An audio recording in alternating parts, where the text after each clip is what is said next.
ici. C'est normal, c'est un démo, un container de démo. Donc, je peux facilement aller sur Options, ouvrir un ticket. Donc, peut-être je vais dire vulnérabilité en général. Et je peux avoir une description, note, et je peux sélectionner l'utilisateur. Comme déjà expliqué, donc on va voir par la suite sur la partie utilisateur RBAC Solution. Donc, on peut ajouter plusieurs utilisateurs avec plusieurs rôles et qui appartiennent à plusieurs différents groupes. Donc, si par exemple, je prends Ahmed, j'ai la classification, côté classification, et je peux facilement dire, voilà, sont des vulnérabilités à patcher, par exemple, ou là, peut-être des configurations, trucs firewall, ou là même des fausses positives, et ainsi de suite, ou des investigations needed, ainsi de suite. Mais bon, ici, juste pour titre exemplaire, patch, et je vais enregistrer. Par la suite, je peux faire le suivi de ces vulnérabilités à travers le workflow. C'est un flux de travail qu'on peut utiliser. C'est un truc basique, mais on peut l'utiliser dans l'ensemble de Tenable SC+. Donc, ici, je peux voir facilement les tickets qu'on a déjà créés. Les tickets, c'est qui le créateur de ces tickets, l'owner, et c'est qui le gars qui gère ces vulnérabilités, la date où on a ouvert ces tickets, on a affecté ces tickets-là, la dernière fois qu'on a modifié, ainsi de suite.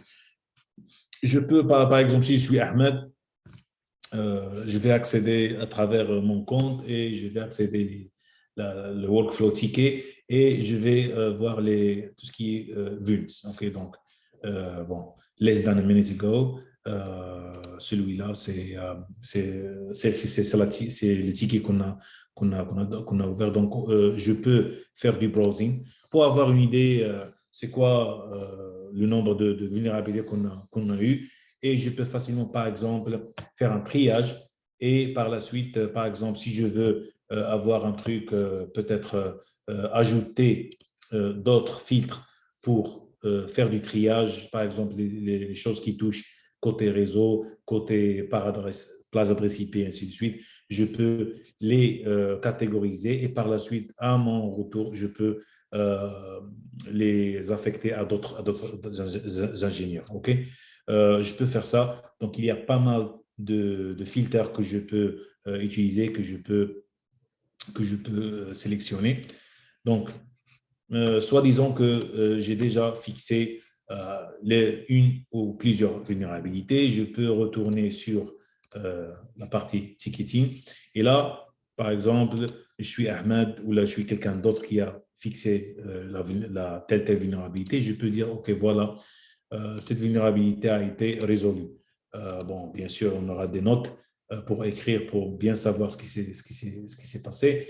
Ou, par exemple, si je veux, on a besoin de plus d'informations ou un truc qui est not applicable et ainsi de suite. Donc, je peux facilement, l'idée ici, c'est je peux facilement faire du suivi pour voir ce qui se passe.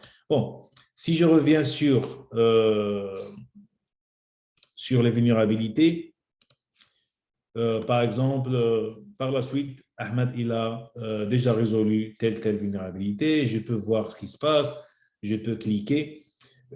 C'est cette vue-là, donc cette fenêtre, on a la dernière page où on a toutes les informations nécessaires concernant n'importe quelle vulnérabilité au niveau de Tenable.sc place. Donc, la première chose, côté gauche, on a tout ce qui est synopsis, description, quel que soit le type des vulnérabilités, on a des vulnérabilités par plugins. Donc, déjà ici, on voit les détails du plugins et on peut facilement, bien sûr, avoir la solution. La solution, c'est toujours, je pense qu'à 99% des solutions qui sont toujours mises à jour et même on aura des liens, que ce soit l'éditeur, ici on parle de Aruba Networks, mais peut-être VMware ou peut-être Microsoft, Cisco, et ainsi de suite. Et même on peut avoir un autre lien Tenable ou Nessus.org pour voir ce qui se passe. Si je clique, je peux facilement voir la vulnérabilité overview. C'est un truc qui est côté Aruba Networks donc avec les étapes à suivre et ainsi de suite. On parle ici on peut dire, d'une vulnérabilité. On sait déjà que le Ripple 20, il a une stack de vulnérabilité très riche de CPIP. Donc, on doit toujours avoir des vulnérabilités, dépendance. Il y a une dépendance d'autres vulnérabilités. Donc, on doit fixer une par une ou là faire un update général pour avoir ce problème fixé. Par la suite, si on a fait un scan authentifié, on peut avoir un snapshot ou screenshot pour avoir une idée sur la version installée. Donc, on parle de 0.20. Fixed version, c'est la 31. Donc, on peut facilement avoir une idée de ce qui se passe dedans. Côté droit, donc sur le côté droit de l'écran, on voit tout ce qui est découverte. La dernière fois qu'on a découvert la vulnérabilité, la dernière fois qu'on a observé dans un autre scan, peut-être que cette vulnérabilité a retourné avec un autre update, mise à jour. On ne sait jamais. Et par la suite, tout ce qui est l'information IP, DNS et ainsi de suite, peut-être ici on parle d'un switch, mais on peut avoir un serveur, on peut avoir un access point, un desktop, un IoT, n'importe quel équipement.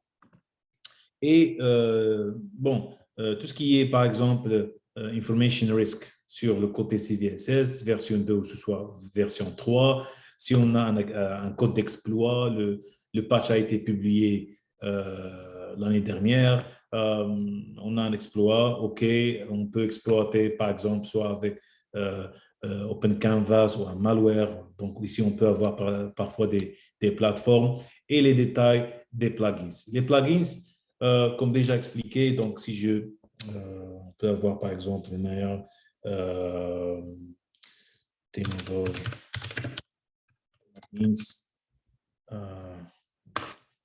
plugins. Chez Tenable, ce qu'on fait, on travaille à base du plugins. Sont comme si on peut dire, les signatures au niveau pare-feu, IPS, IDS. Donc, on fait ces plugins-là sont des fichiers XML qui sont écrits par un langage, ce qu'on appelle Nasal, Nessus Attack Scripting Language. Et on a plusieurs plugins, plusieurs familles. Donc, le Nessus, le WAS, qui est l'application WAS, NNM côté passif, et ainsi de suite, OT, et ainsi de suite. Donc, soit je peux voir ce qui se passe ici, donc je peux facilement avoir une idée. Chaque plugin, il traite une vulnérabilité exacte, unique, avec un ID. Si je clique, je vais avoir la même chose. Okay? Grosso modo, l'information qu'on a sur la partie, par exemple, Security Center, avec toute l'information nécessaire. Parfois, si on cherche des plugins, il y a plusieurs plugins. Il y a des plugins de type vulnérabilité, des plugins type information pour juste faire de l'énumération et voir et détecter les systèmes opérationnels, les types des équipements et ainsi de suite. Ou on peut même avoir des plugins qu'on peut télécharger et travailler là-dessus. C'est juste un fichier XML qu'on peut changer, mais ça demande un petit peu d'expertise. Ici, on voit qu'on a de l'information, dependencies, si on a des dependencies pour fixer le problème, et ça va être grosso modo la même chose. On voit ici toujours le VPR, qui est le système de score propriétaire à Tenable. C'est très riche, un système de score dynamique. Si on a plusieurs activités autour d'une vulnérabilité, telle vulnérabilité, on augmente le score, bien sûr. Si on n'a pas d'activité et on a un patch et il n'y a pas assez d'attaques, le VPR va diminuer comme ça. On libère on peut dire la base de données des vulnérabilités qui sont juste publiées, qui consomment de la bande passante de l'équipe technique du client. Donc, on a toutes les informations nécessaires, l'âge de cette vulnérabilité, est-ce qu'il y a une intensité d'attaque la dernière fois ou la période où on a eu des attaques et ainsi de suite.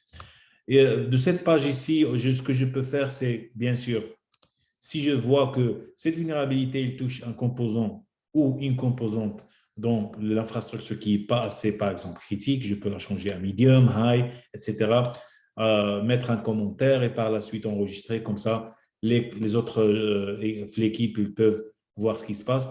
Ou je peux, par exemple, s'il y a une telle dépendance, si je parle, par exemple, si je reviens sur, par exemple, si je prends Oracle Solaris, par exemple, et j'ai, par exemple, un truc de dépendance dans un autre composant ou là, une couche virtuelle et ainsi de suite, ce que je peux faire, c'est bien sûr avoir une synchronisation avec l'équipe qui est concernée. Et par exemple, ils veulent une semaine où ils doivent avoir un créneau pour fixer ou là, faire un upgrade, comme ça on aura de la même manière deux systèmes qui sont alignés. Donc, je peux introduire une date d'expiration, écrire un commentaire et enregistrer. Et d'ailleurs, ce que on doit souligner, c'est qu'une fois on enregistre et on accepte le risque, cette vulnérabilité va disparaître de cette page, mais on va la voir ici sur la partie accepted risk. Donc ici, on va voir l'accepted risk avec la date d'expiration ou là même tout ce qui est recasted, tout ce qui est accepted. Mais une fois on arrive sur la date, on aura la vulnérabilité va faire surface une autre fois.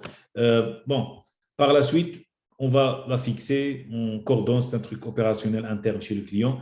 Donc, soit disons qu'on a déjà fixé ce problème avec à travers soit l'équipe Solaris, Oracle ou l'ingénieur Ahmed qui a déjà fixé le problème, je peux faire un suivi et voir rapidement si on a ce plugin-là qui traite la partie Oracle Solaris Critical Patch.